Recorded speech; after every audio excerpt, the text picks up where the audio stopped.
ব্রাজিলের বেলেম শহরে চলতি বছর নভেম্বরে অনুষ্ঠিত হবে COP30 জলবায়ু সম্মেলন।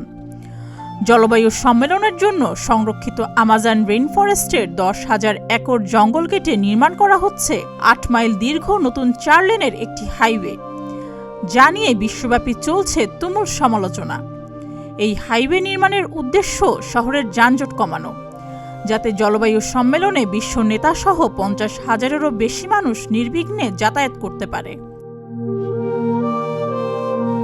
ব্রাজিল সরকারের এই উদ্যোগ বিশ্বব্যাপী তুমুল সমালোচনার মুখে পড়েছে।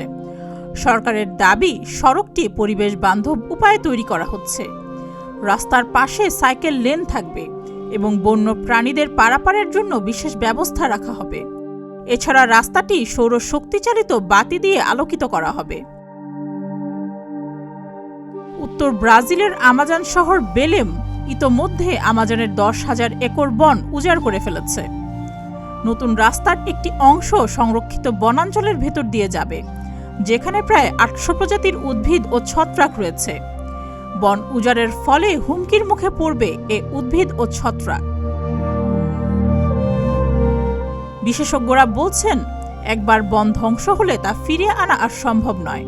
বন্য প্রাণীকে প্রকৃতিতে অবমুক্ত করার বড় একটা জায়গা হারাবে আমাজন। ভূমিতে চলাচলকারী প্রাণীরা নতুন রাস্তার কারণে এক পাশ থেকে আরেক পাশে যেতে পারবে না। তাদের বিচরণের এলাকা কমে যাবে, ফলে প্রজননও বাধাগ্রস্ত হবে।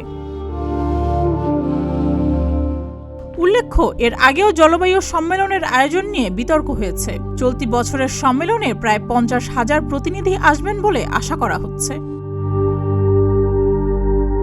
সুস্মিতা, প্রতিদিনের বাংলাদেশ।